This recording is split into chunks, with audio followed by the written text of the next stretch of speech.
Hey, do you like painting faces?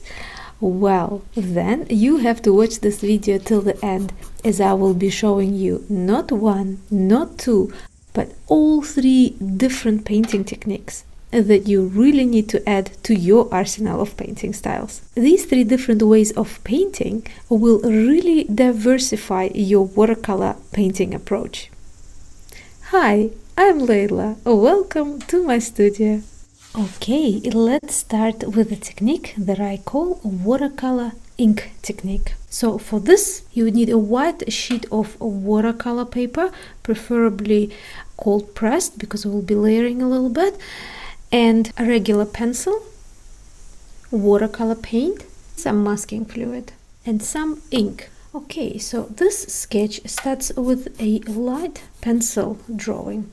So you don't want to go too hard, just like you normally would for a preliminary sketch for your watercolor painting. Now, if you would like to know how to structure the eye correctly, or you would like to know how to draw other face features correctly, like lips and ears and so on, you can check out my Patreon page, because I already have lots of videos there on face structuring and many other watercolor and drawing techniques that you might find very interesting. Patrons and I also do fun things like voting for favorite idea for a video, monthly giveaways, and many other things. So please go over there and check it out. The link is under the video.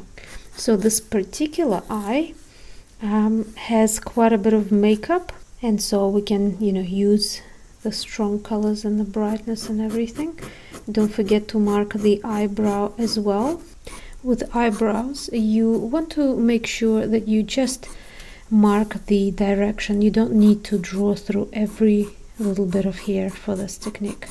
Same with eyelashes, you just mark the direction through.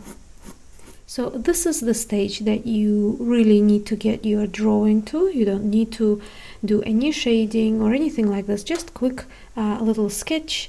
That should be enough. Next step is to reserve tiny little areas of the little highlights on the eye with the masking fluid, sometimes also called blocking medium. So just tiny little spots.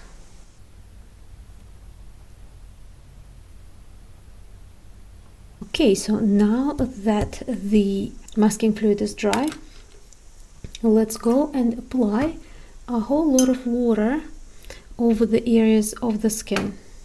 If you are working on a larger sketch, make sure you use larger brushes, and of course if you're using a smaller piece of paper for a smaller drawing, then you can use a smaller brush. I'm just applying water over the skin area, and I'm still avoiding the area of the actual eyeball dry.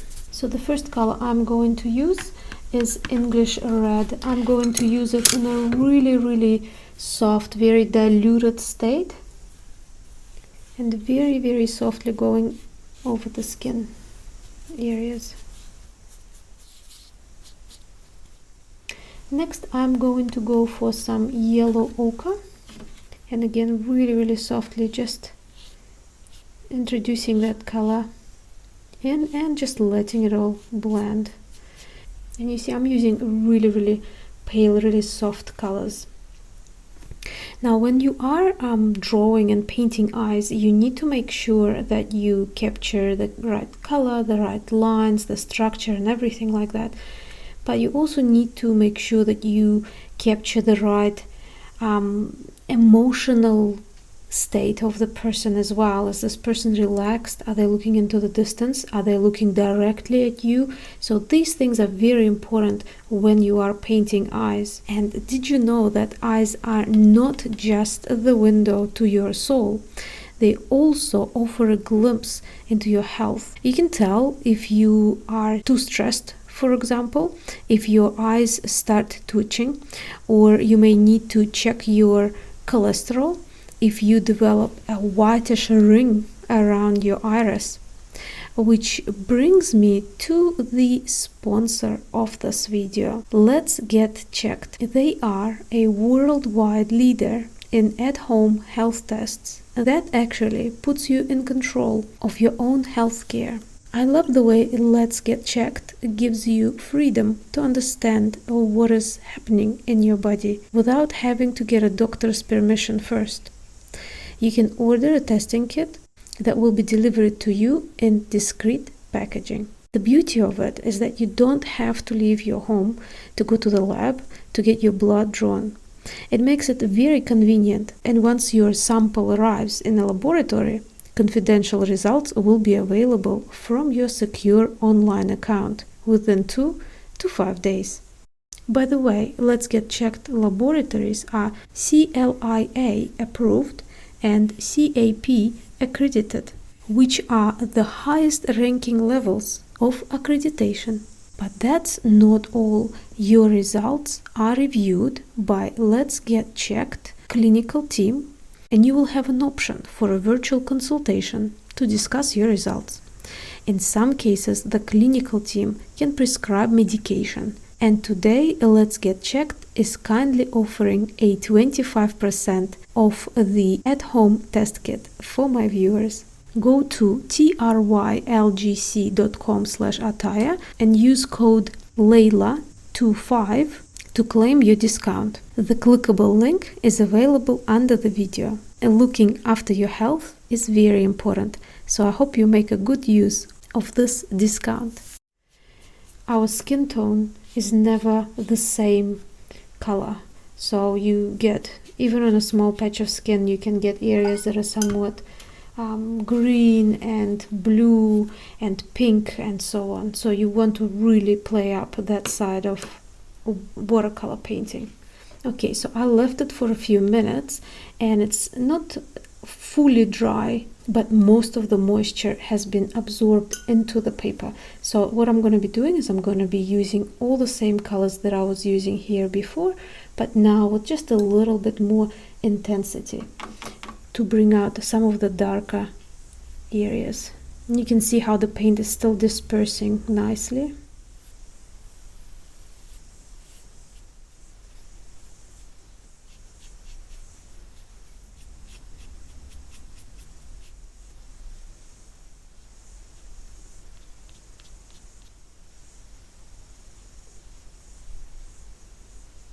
By the way, this darker color that I'm using here is just a mix of that same chromium green oxide that I used with that reddish brown, which is English red.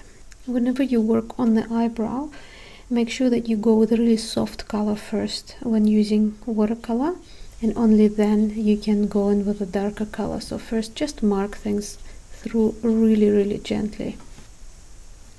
As your paper dries, you can go in for more intense colors and more of the sharper lines and things like that.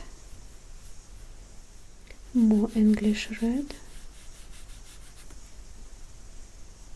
in a much more intense way. And here is a mixture of ochre together with the English red. Remember, if you don't have English red, you can always substitute with the most reddish brown that you have.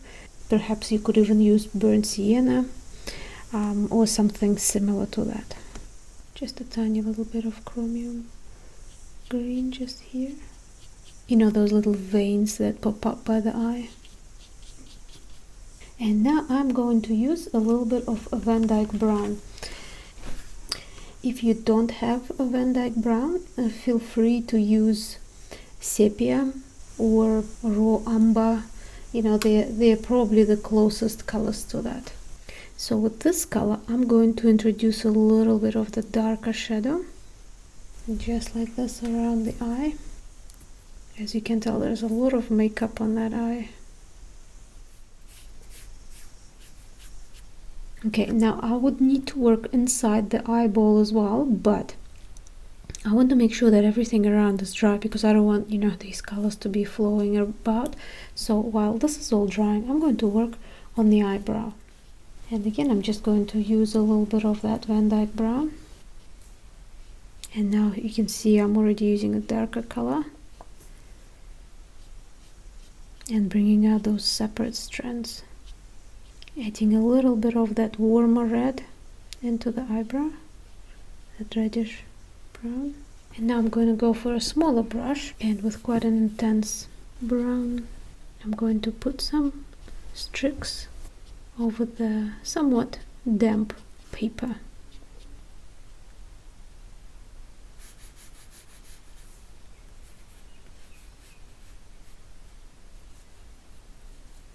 Okay, now let's start working on the inside of the eye. So I'm going to use that previous color, like Van Dyke brown that I've used before, and I'm also going to add just a little bit of the cobalt teal, and with a really soft wash. So this is almost water only, just a little bit of that color on there. Now adding a little bit more of the Van Dyke brown into that color and softly dispersing the shadow. You get quite a bit of shadow onto the actual eyeball from the eyelid, because remember we've got eyelashes there and the eyelids themselves are usually quite thick. Now let's look at the actual iris. The iris on this image that I'm working from is a little bit green and blue, so I'm going to mix that cobalt teal with a little bit of ochre and just go over really light color. Now, if you've noticed that we're still working in very soft colors, so we're not going for the really harsh lines and things, and you will see why. It's part of this technique. Now let's get back to the iris. So even a darker sort of a color variation. So again, mixing a little bit of that Van Dyke brown, a little bit more yellow right around the pupil, and a little bit more cobalt within the iris itself. Always feel free to turn your work around, because it'll just give you an interesting perspective to see what you've created so far. In some cases make it easier for you to reach for certain areas as well. And now I'm going to use black, or I usually use neutral tint, to apply the dark color to the pupil. And you see how the whole eye just came together? You can create a little bit of texture in the iris. And now I'm going to leave that to dry a little bit. And now before we move on to our next step, I want to add a light sort of a wash to just darken some of the areas of the skin, you know, between the eyelid and the eyebrow.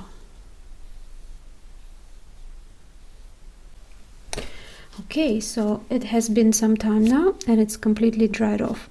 So what we need to do now, before we move on to the next step, is to completely remove the masking fluid that we've applied before to reserve the white spots. So to do that, we just rub on the paper and it comes off, revealing white paper underneath. Make sure your artwork is completely dry before you do this. So now it's time to use the pen. You can either use a pen like this, they come in different thicknesses, and you can create a reasonably beautiful line. The only downside is that you usually get the same thickness line all the way. If you've got a thick pen, then you're going to get a thick line all the way. If it's a thin one, it's a thin line all the way. Or you can go for something like this. And this feather pen can give you quite a bit of a variety, so you can get a very thin line if you want to, or you can press on it a little bit more and get a much thicker line. And so now the fun begins. This is what makes this technique a little bit different from most other ones. So let's start working with the eyebrow. For that, I'm actually going to turn my artwork around and first go with really soft, wispy lines.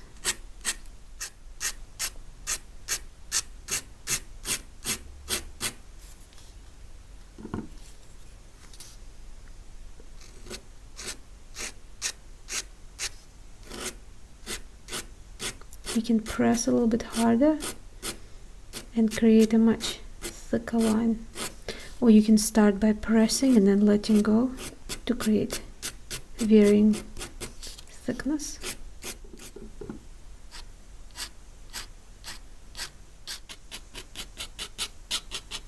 Okay, so now that the eyebrow is there, let's start working on the eye itself. If you've been using black but your black is not black enough for your pupil, you can go over it with ink. All these other little lines, like for example that line, remember how I told you we're not using any super dark colors while we were working with watercolor? And that's exactly why, because now we can go in and really bring out a lot of interesting contrast. Remember all the little folds on the skin? And you have an amazing precision as well using this. I mean, you could always do this with a paintbrush, but the incredible texture that you can achieve with the ink pen or this feather pen that I'm using is really, really interesting. Let's get on to the eyelashes. Now, eyelashes are almost always better left to be the last. And what I like to do when I draw or paint eyelashes is to go and put sort of a very, very thin eyelashes through, just to help me see the direction that they grow in. And then we can go in and really fill them up. You can press a bit harder and then let go, so that way you can get a thick line closer to the lash line.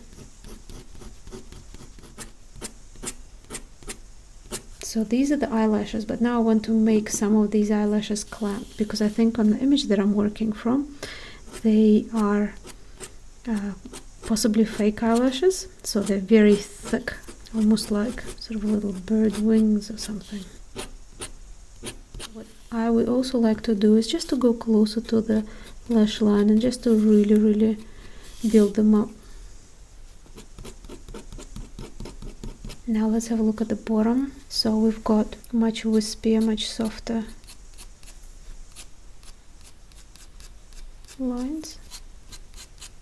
And anywhere else where you want to bring in a little bit more darkness, I have also went ahead and I just dotted a little line over the highlight, which sort of symbolizes the reflection of the lashes. So this is a very interesting technique.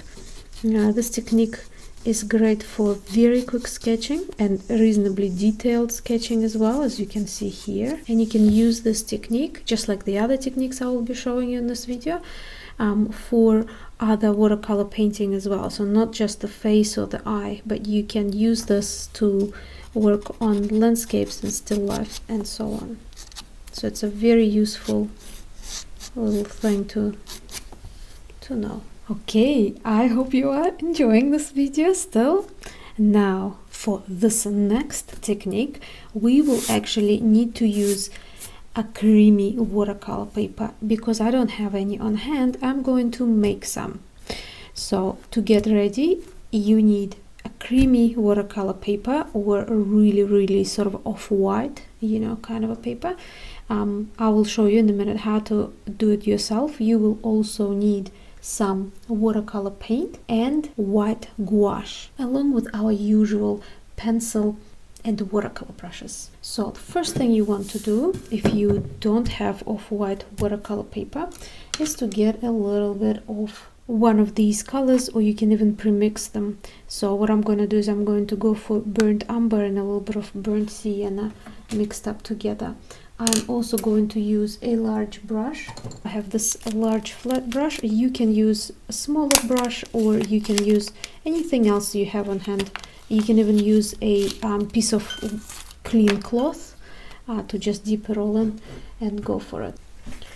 So once you have pre-mixed the color that you want to apply, to make it quicker, you can even just squeeze some out of the tube if you've got tubed color. You want to get your brush with just some clean water on it and apply it over your paper. Now you can grab your paint and smear it over. Now remember that watercolor usually dries lighter, so whatever you see now, you will get color at least one tone lighter. And of course, it sort of goes without saying, if you are using a larger piece of paper, I suggest that you use a larger brush as well.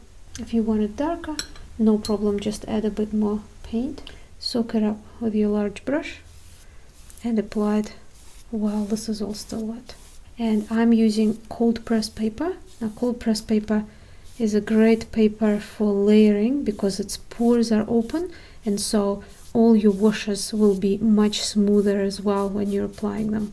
But if you have hot press paper, you might want to work a little bit faster, or perhaps even soak your paper completely in like a sort of a tub of water. So I think this is good enough. This is dark enough. As I said, it will be lighter when it dries. So I'm just going to leave this for a few hours to completely dry. Okay, so here we go. This is all dry. I actually had to leave it overnight. My studio is in New Zealand, so it's super humid here. So for this technique, you want to make sure that you have your regular pencil and that you sketch out the structure of the eye, so you don't need to worry about creating a very detailed drawing or anything like this, just an overall sketch. Again, make sure that the pupil is in the middle of the iris. We've got the highlight there.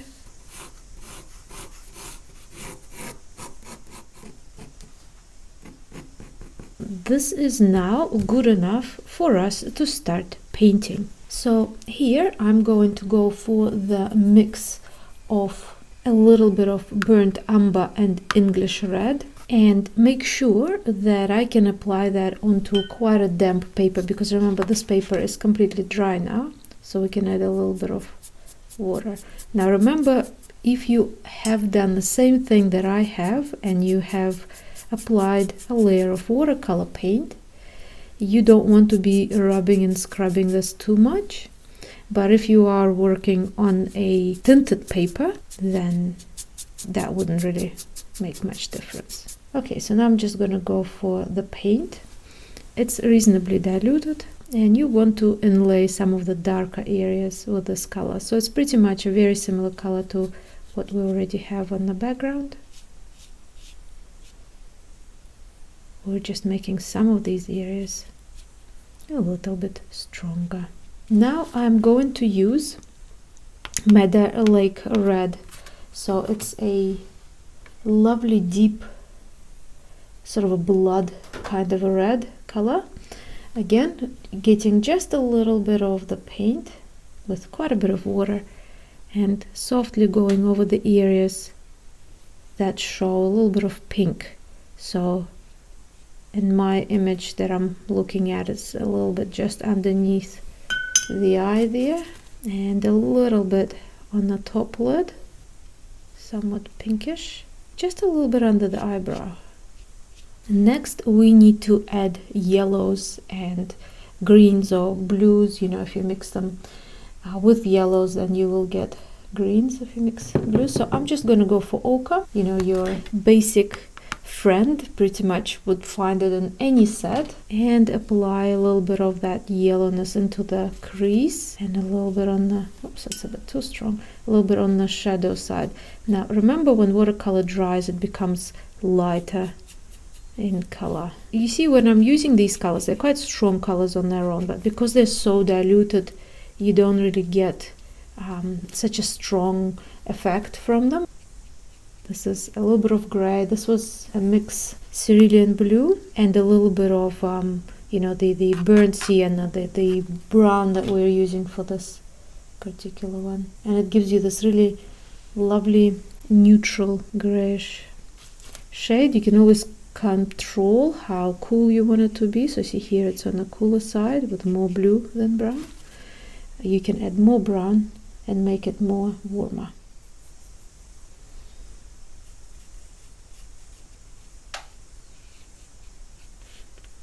And as it dries and becomes lighter, you can be applying more layers onto this area and so on. So I personally like to work on the skin first and then go into the eyeball, as you've probably noticed. I know some people like to work the other way around. There really is, you know, whatever's more comfortable for you. Maybe perhaps whatever you're more used to, you can do that, but still, you know, you can still carry on with a very similar approach anyway.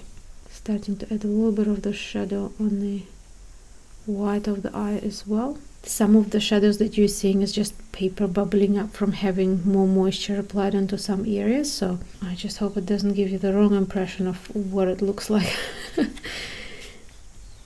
Okay, so let's start working on the inside of the eye, so the white of the eye, the iris, and so on.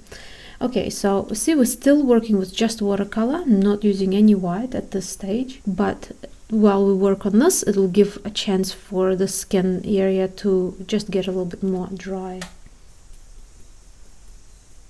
Okay, so for the iris, I am going to mix some of the cerulean blue together with the burnt umber, but just a little bit of burnt umber, so this would neutralize that blueness, you know, that strong blue that we have, just a little bit. And I'm just going to apply this on most of the iris.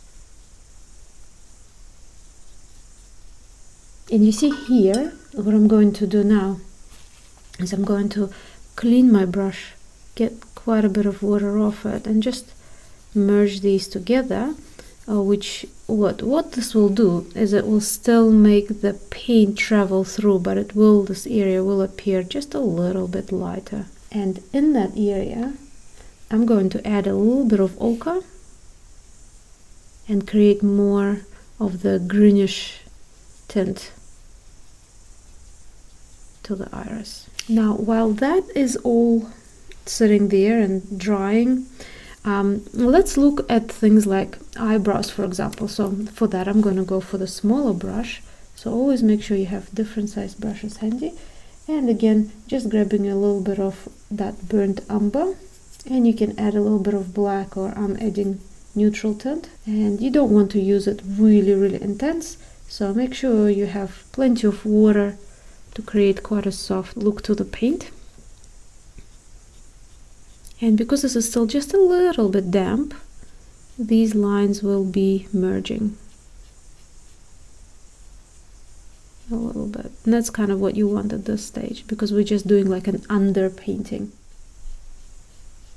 Okay, now because this is one of the under layers, what I'm going to do now is just get a little bit of water, and in some areas I'm going to merge these lines, because at this stage I don't want everything to be so perfectly brushed, as we will be applying darker layers on top of that, and if we do, it will be just too artificial. And now with this darker color we can see where else we can use it to create a little bit more shadow in some areas, like maybe here.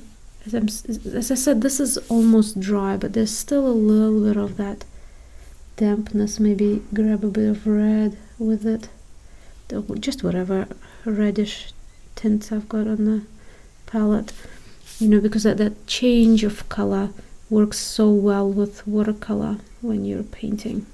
We can add more darkness and definition in other areas. And now I'm going to go for even darker areas. I'm going to start from the skin, so a little bit of the shadow, but more of a yellowy shadow, so a bit of ochre, blue that we used for the eye color, so pretty much mixing a bit of everything we've used so far, and just going for a little bit of the darkness in some areas, so where we see that space between the eyelid and the eyebrow, just to give us a little bit more of that three-dimensional look, because remember, the only way we can show that something is three-dimensional is by applying light and shadow. So it's like creating an illusion. In this technique you can use both brush strokes and work quite smoothly, creating very soft gradients. It really is completely up to you and your preferred style of painting.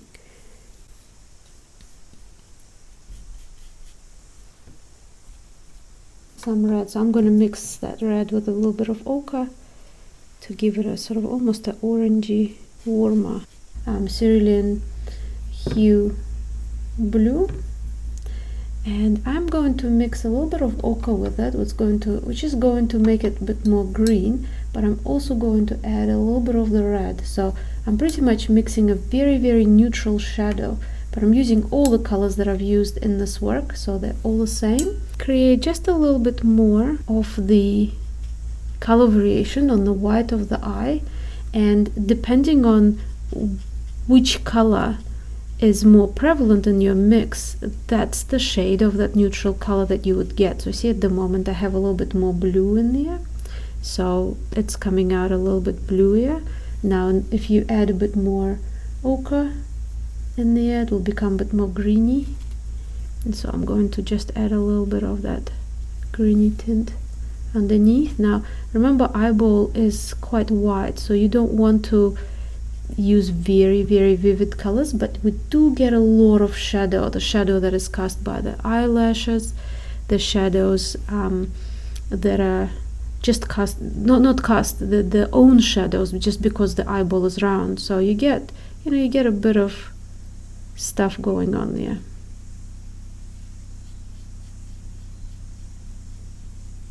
So just a little here and there. Even adding a little bit of pink, because we do have, the blood vessels in the eye, and they can color the white of the eye a little bit pink, especially around the edges where blood vessels are just a little more visible. So on these sort of points, on these tips, unless you want to do really sort of a bloodshot eyes, though, try to not use too much of it, just a little tint, a little bit more shadow. Okay, now I'm going to leave all of this to dry. Okay, so this is what we have at the moment. Now I can still feel the dampness in the paper, but it is dry enough to carry on with the next a lot of work. So I'm going to work on the eyebrow, and I'm going to mix up a darker color than I used previously. So I'm going to use burnt umber with a little bit of neutral tint. And now with this color I'm going to add a little bit of the brushing effect. Remember how before we tried to keep things quite light? Now we can go more intense. Now let's have a look a little bit more at the iris again. What I want to do is I want to create a little bit of softness just outside the iris. When it's a bit too strong, it sort of seems a little bit artificial, almost like a plastic doll eyes. So softening it up just a little bit. Not in all cases, but in some cases like this one, I think would just make it fit a little bit more in neutral tint. Block the pupil in.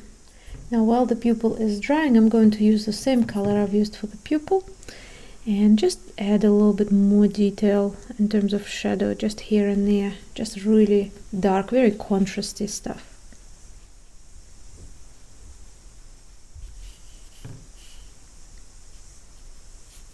Now we're going to leave everything for now and get our friend the white. You can use white watercolor if you have.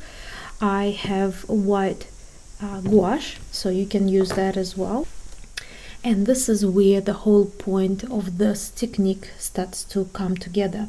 So what we want to do is we want to grab a little bit of white and add other colors to it, like for example a little bit of cerulean blue in there, and a little bit, just tiny little bit of ochre, so to make it almost greeny, but it's sort of whitish. And you can make this reasonably transparent, save the really thick paint for really strong highlights later on. And now we want to go over it. Now remember, the effect from this will be very strong because we're working on the paper that's already tinted. So this will make these areas that you apply that whitish paint onto stand out quite a bit, even if you're using quite a diluted color. Here we go, you can add some of this color or mix up a little bit of a different color for the iris. Let's mix a little bit more blue and a little bit more ochre into that white, and we can add a little sort of a greenish highlighty specks. an interesting pink shade. Again, we can grab a bit of ochre to make it a lighter version and apply a little bit here and there. We can also use the same color to highlight some areas on the skin.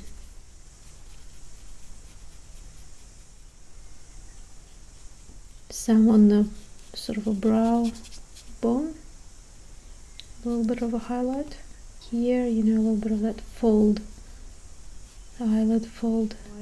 And so now I'm just using diluted white to really make the white of the eye quite strong in some areas. Again, I'm not using it too thick, I'm diluting it. And remember, you can always layer those things up, so if it dries and becomes too dull for your liking, you can always add more. While you're doing this, you can add other color variations. So for example, if you feel, okay, we need a bit more yellow in here, it's going to pink, or you know, the other way around, this is a good time to sort of play a little bit with it.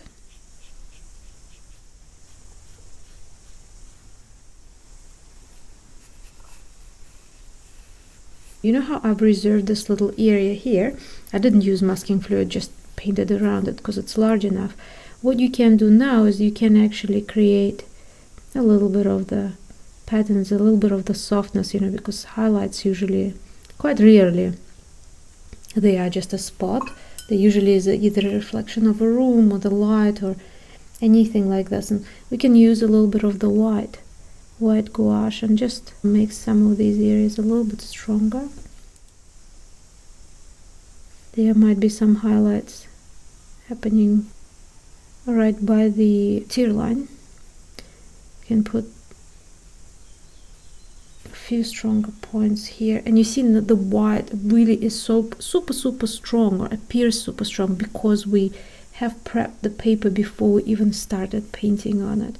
So here you go and you apply a couple of highlights there, and anywhere really that if you need a really strong, you know, reflection, especially on the moist areas. Look at the pattern as well of the iris. Some irises have little spots, and some have rings going this way, and some just having lines radiating from the center. And I'm just going to go over this again. Okay, so now I will be working on eyelashes as a next step, but to prep we need to create a bit of shadow here that signifies the eyelashes. So just a little bit of that darkness, almost like a reflection. Okay, now when we start to do eyelashes, I would not suggest to go in with a pure black straight away. Even if you want to make them black, and we're going to make these eyelashes quite dark, just go with the brown or gray wash first to really help you sort of position the eyelashes, to direct them in the correct way, give them direction. And the bottom ones are usually quite a bit lighter, so you don't need to go with really dark colors.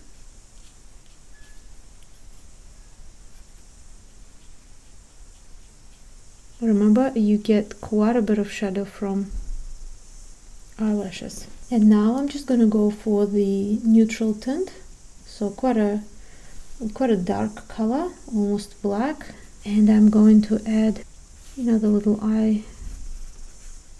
eyelashes. Well, they're not little, they're quite big. So depending on who you're drawing, they might have really long, thin eyelashes, or sometimes it can be short but very full lash line, sometimes both. Sometimes you get, you know, mascara and other enhancements. But just like with anything else, arms, legs, branches on the tree, eyelashes are thicker and denser closer to the lash line, and thinner and wispier on the outside. Now, while this is all drying, we can work on the eyebrow again. And now just using that, again, pure neutral tint, add a few lines. So here we go. This technique is really good for pretty much anything, but it's perfect if you are working on a portrait of a, for example, darker skin. You can build up your color of the paper, that is sort of the neutral color of the skin of the person you're working on, and it works perfectly with even lighter skin tones. But as I said, probably the darker skin tones, you get more of that difference between the dark and the light, especially when using the white gouache or white watercolor. Also, this technique is very good for very natural looking faces as well, so sunlit portraits where you can highlight the really strongly sunlit or backlit areas. And I hope you've enjoyed this little technique too. Okay, so for this technique, which I call colored drawing technique, you would need a white watercolor piece of paper, preferably cold pressed, a nice sharp pencil or a mechanical pencil like that. You might need an eraser and all the usual stuff like a watercolor paint, masking fluid, palettes, water, and watercolor brush. Now the idea of this colored drawing technique is that you place a very big emphasis on actual drawing. That is why we need to use a very nice sharp pencil that will be showing later on through your watercolor paint. So you really want to start with your regular preliminary sketch, but you don't want to stop there. You want to make sure that you can really emphasize all the lines with your pencil. You may even do some shading using the pencil as well.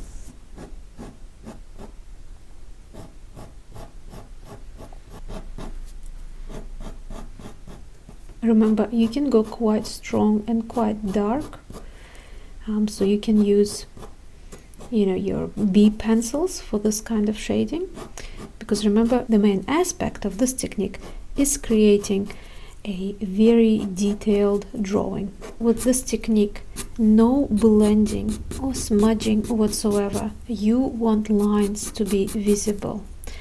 How strong those lines are is entirely up to you, depending on what kind of a look you'd like to achieve at the end.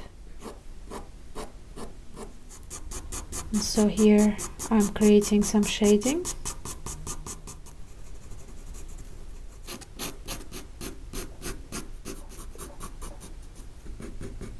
You want to especially focus on things like eyebrows and eyelashes, all of these long, thin, dark lines. Okay, now it's time to start using the paint. Again, the trick of this style is to use very soft colors. If you'd like to, you can reserve your highlights with masking fluid. Remember, when using masking fluid, make sure that you use a cheaper brush, not your nice watercolor brushes. So the trick is to use very soft colors with this technique. And again, for the skin tone, I'm going to use a yellow mix, which is a mix of yellow ochre and quinacridone gold, and a reddish mix, which is a mix of English red and burnt sienna, and a blue, which is a cerulean blue. If you don't have these specific colors, you can always use similar alternatives to that. So the first thing we want to do is we want to apply a reasonable amount of water on the area of the skin. And my first wash will be a really soft wash of that yellow mix that we've created.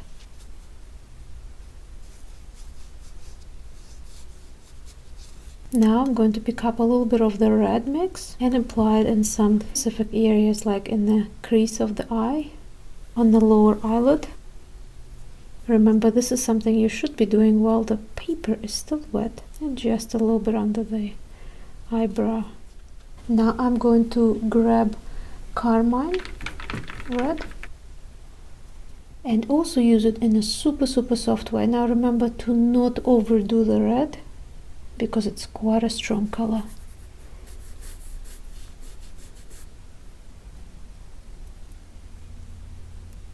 The other browny red mix that we've used is a little bit warm, and this one's a little bit of a cool pinky undertone. Now, while this is all still quite damp, I'm gonna go in for that cerulean blue and introduce a little bit of that here and there. Again, you want to be really light-handed, and you want to work while the paper is still damp. In areas where this blue is overlapping with the yellow, it will create a greenish tinge, which you normally get in the skin, and where it overlaps the red will create a bit of a purpley shade, which also naturally happens on the skin area. Now for the eyebrows, I'm going to use a little bit of burnt umber and Van Dyke brown. A reasonably soft color. Remember, we're not using really strong colors for shadows or for anything, because we already have that pencil drawing underneath. This technique works well with some dry brushing as well.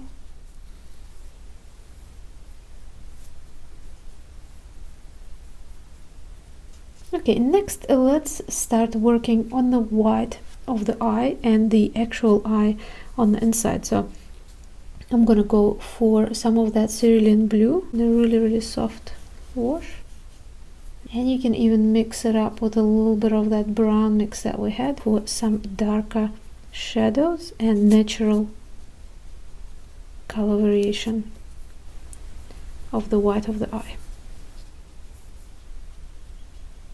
And now we can start working on the shadows of the iris. On the bottom part of the iris, I'm applying some of that cerulean blue, just covering that whole area, and going over that shadow color as well. You can pick up some of that blue to create a little bit of a light shining through situation. Now let's go back to that yellow mix that we've mixed before, and adding little specks of that. We'll put little green specks into the eye. We can go back into that mix of English red and burnt sienna and apply some of that just around the pupil. At the moment the eye looks a little bit creepy having that pupil just pure blank paper, doesn't it? Let's go with a bit more blue over the white. And now let's mix some black, or I'm actually using natural tint instead of black, with a little bit of brown. And let's get into the pupil. You can soften it or leave it quite dark. I'm also going to use a little bit of that color to create a stronger shadow underneath the eyelid, but this time using it quite softly.